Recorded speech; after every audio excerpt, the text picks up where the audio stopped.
আসসালামু আলাইকুম।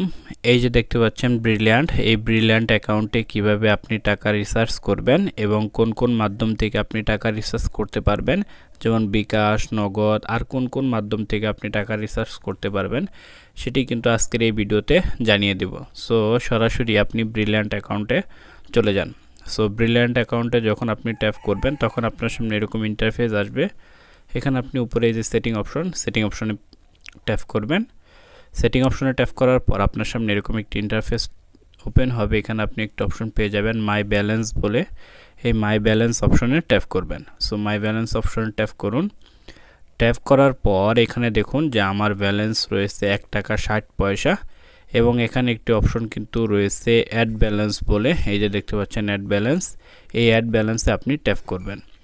সো আপনাকে একটি বিষয় কিন্তু অবশ্যই খেয়াল রাখতে হবে, সেটি হচ্ছে আপনাকে অবশ্যই কিন্তু ব্রিলিয়ান্ট অ্যাকাউন্টে রিসার্চ করতে হলে 20 টাকার উপরে রিসার্চ করতে হবে। 20 টাকার নিচে কিন্তু আপনি টাকা রিসার্চ করতে পারবেন না।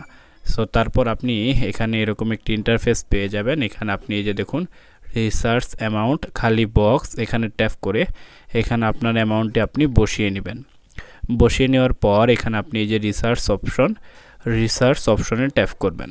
সো রিসার্চ অপশনে ট্যাপ করার পর আপনার সামনে সেই মাধ্যমগুলো ওপেন হবে যে মাধ্যমে আপনি টাকা রিসার্চ করতে পারবেন। সো এখানে দেখুন রয়েছে বিকাশ, নগদ, বিকাশ পেমেন্ট, তারপর ইসলামী bank, visa card, rocket, Dutch Bangla, Nexus pay সেটা। সো এই সব মাধ্যম থেকে কিন্তু আপনি টাকা রিসার্চ করতে পারবেন। সো এখানে কথা হচ্ছে আপনি যে মাধ্যম থেকে টাকা রিসার্চ করতে চাচ্ছেন সেই মাধ্যমের উপর আপনাকে ট্যাপ করতে হবে। সো আপনি যদি চান যে নগদ দিয়ে করবেন, এই সম্পর্কে আমার চ্যানেলে একটি ভিডিও দেওয়া রয়েছে, সেটি আপনি দেখে আসতে পারেন। আপনি যদি চান যে বিকাশ থেকে করবেন, এ সম্পর্কেও আমার চ্যানেলে একটি ভিডিও দেওয়া রয়েছে, সেটিও আপনি দেখে আসতে পারেন।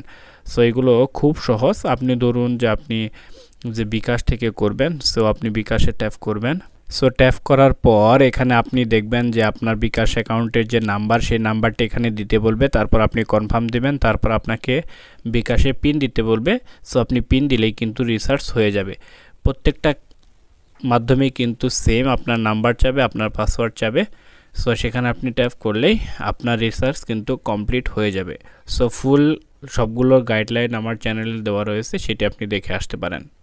সো এই ছিল আজকের ভিডিওটি কেমন লাগলো অবশ্যই কমেন্ট বক্সে কমেন্ট করে জানিয়ে এরকম ভিডিও সবার আগে পেতে চ্যানেলটি সাবস্ক্রাইব করে পাশে থাকবেন।